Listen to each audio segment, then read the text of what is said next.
കാത്തിരിക്കുന്നതെന്തെന്നറിയുമോ? തിരുവമ്പറമ്പിൽ പ്രസംഗത്തിന് വരുമ്പോ കാണാമെന്നോട് ഫോണിലൂടെ പറയാൻ എങ്ങനെ ധൈര്യം വന്നടാ നിനക്കെങ്ങനെ ധൈര്യം വന്നടാ നിനക്കെങ്ങനെ ധൈര്യം വന്നടാ ഞാൻ കല്ലാത്തി ടെൻഷനിൽ നിൽക്കാം അവിടെ നിന്ന് നീ പോകുമ്പോഴും നീ വിസ്തരിക്കണേ എന്ന് പറഞ്ഞിട്ട് കാണുകയെ കാണാൻ ഉസ്താദ് വാഗവി ഉസ്താദിന്റെ പ്രസംഗത്തെ ഒരു ആയുധമായി കാണുന്ന ചെറുപ്പക്കാരുണ്ടോ? പൊന്നുപോലെ കബർ ജീവിതത്തെ കുറിച്ചെന്തേ നീ മറന്നു പോകുന്നത്? അല്ലാഹുവിന്റെ പള്ളിപ്പറമ്പിൽ നിനക്ക് വേണ്ടി പിടിക്കുന്ന ആരടി മണ്ണ് ഇത്ര വീതി പോലുമില്ല പോരെ, ഇത്ര വീതി പോലുമില്ല പോരെ. എങ്ങനെയാണ് അതിന്റെ അകത്തേക്ക് ചെന്ന് കിടക്കുക? പൊട്ടിക്കറയണം, സൗമതയണം, നിലവിളിക്കണം, ദ്വാരക്കണം. അല്ലാഹു തന്ന അനുഗ്രഹത്തെ കുറിച്ച് പടച്ചവനോട് പൊട്ടിക്കരഞ്ഞുകൊണ്ട് പറഞ്ഞു. അല്ലാഹു നമുക്കും നമ്മുടെ ജീവിതത്തിൽ എന്തെന്ന സമാധാനം എത്ര വലുതാണ്, സ്വസ്ഥത എത്ര വലുതാണ്. ജീവിതത്തിൽ അല്ലാഹു തന്ന വെടുപ്പും വൃത്തിയും എത്ര ഭയാനകരമാണ്. എന്നിട്ടും പടച്ചവനോട്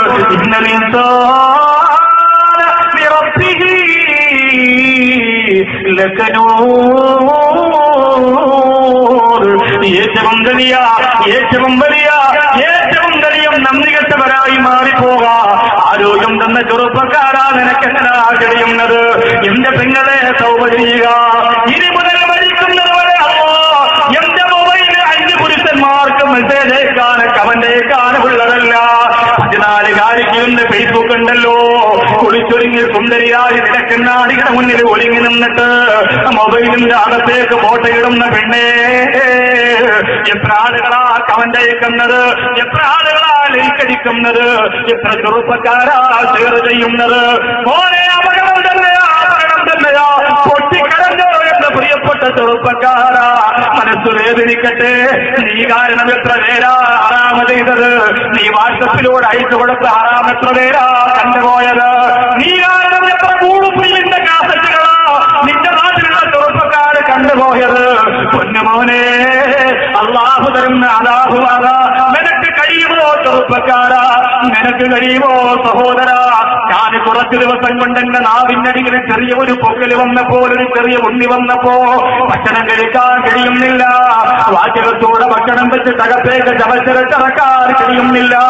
ആകെ ജ്യൂസ് മാത്രം കുടിച്ച്, ഇളനീര് മാത്രം കുടിച്ച് 3-4 ദിവസമായി പാവപ്പെട്ട നൗസാദ് ഭാഗം പ്രസംഗ സ്റ്റേജിലേക്ക് കടന്നു വരുമ്പോ എന്റെ മുമ്പിലിരിക്കുന്ന ഉമ്മ അപ്പോഴൊക്കെ അറിയാതെ ചിന്തിച്ചു പോയതെന്താ?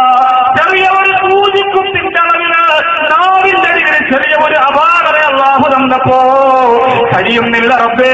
ഇന്നൊരു വേദനയാണ് തടസ്സവര്. എന്റെ പ്രിയപ്പെട്ട ചെറുപ്പക്കാരാ, അല്ലാഹുവിന്റെ കോടതി നരകത്തിന്റെ തീത്തൂണിൽ നിന്റെ നാവ് പിടിച്ച് പടച്ചവൻ കെട്ടുന്ന രംഗം വരുമല്ലോ. അല്ലാഹുവേ, ഞങ്ങളെ കാത്തിരക്ഷിക്കണേ അല്ലാഹ്. യൂട്യൂബിലൂടെ, ഫേസ്ബുക്കിലൂടെ, നെറ്റിലൂടെ, കാവലയിലൂടെ, ഹറാമിലൂടെ, പരിസരയിലൂടെ, കണ്ണിലൂടെ നമ്മുടെ മനസ്സ് കറുത്തുപോയി റബ്ബേ, കറുത്തുപോയി അല്ലാഹ്. ഇന്നലെ ഖുർആനിന്റെ ആയത്തിൽ പറഞ്ഞല്ലോ, പാറക്കലിനെ പോലെ കടത്തുപോയത് കൊണ്ട് ഒരു പ്രസംഗവും നിന്റെ കർണപുടം ഇടിച്ചു പൊളിച്ചകത്തേക്ക് കടന്നു വരുന്നില്ല. നിനക്ക് പാട്ട് മതി, നിനക്ക് ഡാൻസ് മതി, നിനക്ക് തുണിയില്ലാത്ത അരിഞ്ഞാട്ടം മതി, നിനക്ക് കള്ളുകുടി മതി, നിനക്ക് നിന്റെ ജീവിതത്തിന്റെ ഹരം മാത്രം മതി. ആ നിയമങ്ങളെ കടന്നു വരുന്നില്ല. മരിച്ചുപോയ മനസ്സുകുളം കൊണ്ട് തലതിരുവം ഇരിക്കുന്നവന് നിങ്ങൾ ബിംബങ്ങളാണോ പ്രതിമകളാണോ? ഒന്ന് കരയാസുരന്തേ ചെറുപ്പക്കാരാ, ഒന്ന് കണ്ണു നിറയാസുരന്തേ ചെറുപ്പക്കാരാ. എത്ര ധൈര്യമുണ്ടോ പടച്ചവന്റെ കബറിന്റെ കത്തേക്ക് നിനക്ക് ചെന്ന് കിടക്കാൻ?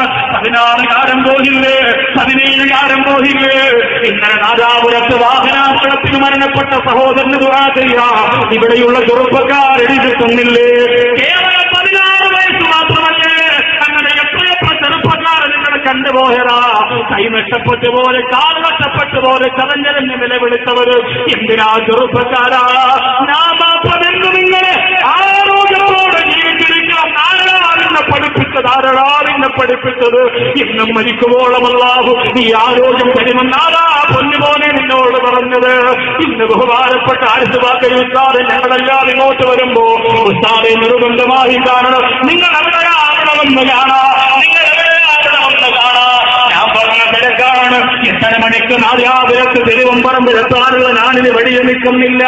ഇല്ല ഉസ്താദേ, നിങ്ങൾ വരുന്ന വഴിയിൽ ഒരു മക്കുറയുണ്ട്, അവിടെ ഞാൻ എന്റെ പൊന്നുമോളെയും കൊണ്ട് നിൽക്കുകയാണ്, എന്റെ തങ്കക്കുടത്തെയും കൊണ്ട് നിൽക്കുകയാണ്. ഉസ്താദിന് കാരണമെന്ന് വല്ലാത്ത മോഹമാണ്. ഉസ്താദിന് കാരണമെന്ന് പറഞ്ഞിട്ട് കരയുക. 8 വയസ്സുള്ള ഫാത്തിമ എന്ന് പറയുന്ന പൊന്നുമോളാണ്. അല്ലാഹുവേ, നടക്കാൻ കഴിയാത്ത തങ്കക്കുടമാണ്, നടക്കാൻ കഴിയാത്ത പൊന്നുമോളാണ്. ആ മക്കാമിന്റെ മുമ്പിൽ വന്നപ്പോ പ്രിയപ്പെട്ട ഉപ്പ പൊന്നുമോളെ വാരിയെടുത്തുകൊണ്ട് നിൽക്കുകയാണ്.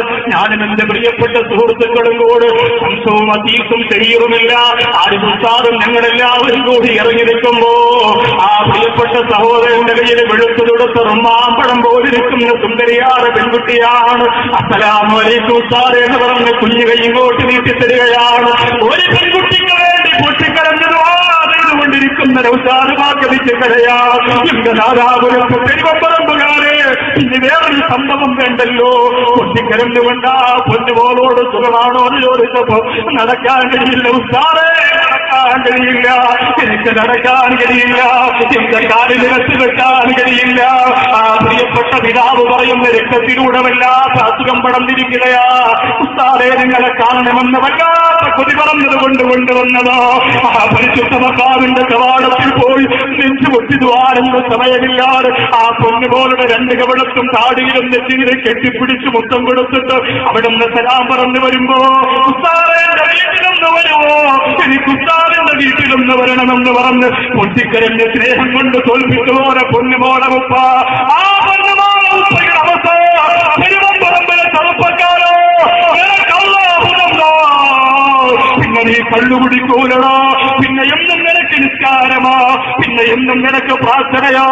ചെറുപ്പക്കാരോ, പടത്തോടെ മറക്കല്ലേ. അല്ലാഹു തന്നത് ഒരാൾക്കാണെങ്കിൽ അതവരുടെ കുറ്റമല്ല, അതവരുടെ തെറ്റല്ലോ. പടച്ചവന്റെ തീരുമാനമാണ്. അതിനെ മാറ്റി നിനക്ക് തരാൻ കഴിവുള്ളവരാണല്ലോ, അതിനെ മാറ്റി നിനക്ക് തരാൻ കഴിവുള്ളവരാണല്ലോ. അല്ലാഹുവേ, മാരകമായ രോഗം നിങ്ങൾക്കും നിങ്ങളുടെ കുടുംബത്തിനും തരല്ല റബ്ബേ.